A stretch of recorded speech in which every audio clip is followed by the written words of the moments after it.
Assalamualaikum warahmatullahi wabarakatuh. Selamat siang semua. Kami peserta mata kuliah Meteorologi Tropis pada kesempatan ini akan menyampaikan beberapa informasi hoax yang menyebar di kalangan masyarakat. Sebelumnya, izinkan kami memperkenalkan diri kami. Perkenalkan, nama saya Lintang Biasiswati 128 18037. Lalu perkenalkan, nama saya Muhammad Faik Tari, NIM 1818038. Halo, perkenalkan saya Feni Kartika 128 18039. Dan saya Rebecca Trixie Andriana 128 18041. Next, bisa di next. Oke, berita pertama dilansir dari Oxygen.com. Bisa di next. Isu kemarau panjang akan melanda dunia sepanjang 2019 sampai 2022. Sampai saat ini masih menjadi momok dan pembahasan publik. Isu tersebut meluas di jejaring media sosial, pesan berantai, dan muncul juga dalam artikel di komunitas online, tulisan di blog, hingga dokumentasi ceramah dan voice informatif di YouTube.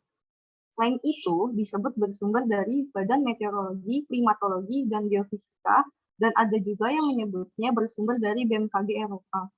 Isu tersebut itu bahkan dicampur adukan dengan argumentasi agama tentang akhir zaman dan siaran informasi resmi BMKG yang menyatakan bahwa terdapat peluang fenomena El Nino skala lemah pada kuartal akhir 2018 dan prediksi musim hujan yang dinyatakan akan terlambat awal masuknya sebagaimana rata-rata klimatologisnya.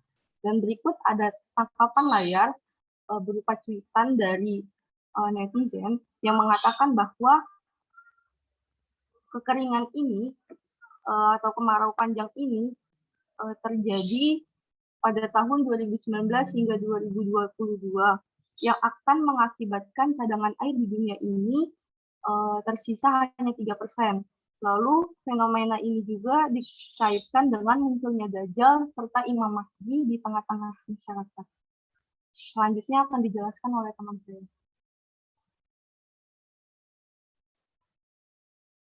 Jadi untuk berita mengenai prediksi kemarau panjang tahun 2019 hingga 2022 hingga keluarnya Dajjal telah sangat dekat pun sudah diklarifikasi oleh pihak BMKG sendiri. Dan BMKG pun menyebutkan dan telah membatai isu yang meresahkan tersebut melalui berbagai media hampir setiap tahunnya. Namun tiap tahun pun tetap masih ada kemunculannya di media sosial. Dan berdasarkan berita hoax tersebut dikatakan BMKG Eropa dan yang sebenarnya merupakan BMKG Inggris Raya atau yang disebut juga dengan Met Office yang merupakan rujukan dari sebuah artikel di The Guardian. Daripada itu, artikel yang dimaksud sendiri membicarakan mengenai lonjakan suhu global sepanjang tahun 2016 seiring dengan peningkatan emisi gas rumah kaca dan fenomena El Nino. Dan meskipun begitu, fenomena El Nino dihilangkan pengaruhnya dan peningkatan suhu masih tetap berlanjut. Namun fakta kecenderungan suhu global yang diprediksikan tersebut sama sekali tidak menyinggung tentang kekeringan panjang. Pola musiman di Indonesia sendiri yaitu pola musim penghujan dan musim kemarau. Artinya tidak ada musim kemarau yang berlangsung sepanjang tahun hingga menyeberangi tahun. Musim kemarau namun dapat menjadi lebih parah tingkat keringnya. Mungkin karena ada pengaruh lainnya seperti El Nino. Amplifikasi atas kabar berita itu terjadi karena ketidakhatian dalam memahami konteks riset atau studi mutakhir soal tren peningkatan suhu global. BMKG sendiri menyebutkan bahwa 68% wilayah akan terlambat awal musim hujannya. Awal musim hujan di 342 zona musim, 43% diprediksikan akan mulai bulan November 2018 dan 22,8% di bulan Oktober, sebanyak 78 zona musim, dan selebihnya di bulan Desember 2018. Mungkin akan dilanjutkan dengan berita kedua mengenai hoax yang akan dibahas oleh teman saya. Selanjutnya, untuk berita yang kedua mengenai gelombang panas di Indonesia. Nah, berita ini dilansir pada Detik.net. Jadi, selanjutnya,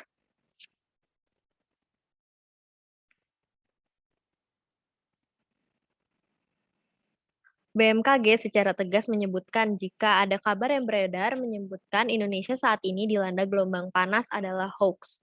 Dalam pesan berantai yang beredar di berbagai media sosial dan WhatsApp disebutkan jika cuaca panas dalam beberapa minggu terakhir adalah gelombang panas yang tengah melanda Indonesia.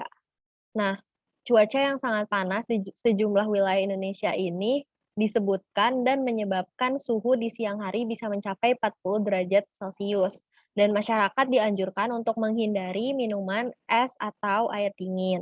Nah, berita yang beredar ini juga tidak tepat dan tidak benar, karena kondisi suhu panas dan terik saat ini tidak bisa dikatakan sebagai gelombang panas menurut BMKG. Seperti itu beritanya dan dilanjutkan oleh teman saya. Oke, jadi poin hoax dalam berita tersebut adalah berita tersebut menyatakan bahwa Indonesia mengalami gelombang panas, tetapi nyatanya adalah Indonesia tidak mengalami gelombang panas. Mengapa demikian? Karena seperti yang dijelaskan oleh BMKG, gelombang panas ini hanya terjadi pada wilayah yang terletak pada lintang menengah dan tinggi. Sementara wilayah Indonesia yang terletak di wilayah ekuator, maka tidak memungkinkan untuk Indonesia mengalami gelombang panas. Lalu dikatakan gelombang panas itu ketika terjadi adanya peningkatan suhu secara berturut-turut selama 5 hari.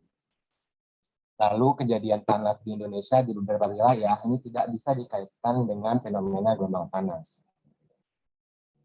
Gelombang panas sendiri umumnya terjadi berkaitan dengan berkembangnya pola cuaca sistem tekanan atmosfer yang tinggi di suatu area. Pusat tekanan atmosfer tinggi ini akan menyulitkan aliran udara di daerah lain untuk masuk ke area tersebut. Maka semakin lama area tersebut akan semakin panas. Lalu di beberapa wilayah Indonesia, mengapa terjadi suhu yang lebih panas seperti biasanya? Hal ini berkaitan dengan fenomena gerak semu tahunan matahari, di mana fenomena ini akan terjadi secara berulang melalui periode yang sama setiap tahunnya. Terlebih pada bulan Oktober, kedudukan semu gerak matahari ini tepat di atas Pulau Jawa, Bali, dan Nusa Tenggara, di mana di wilayah tersebut akan terjadi hari di mana suhunya akan lebih panas.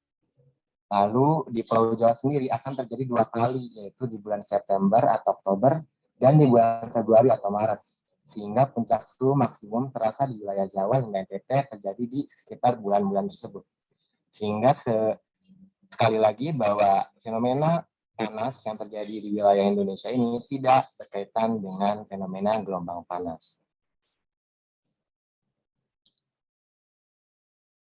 Oke, mungkin 2 berita tersebut yang dapat kami sampaikan. Dari kedua berita tersebut dapat kita simpulkan bahwa masyarakat Indonesia masih minim membaca dan mencari informasi.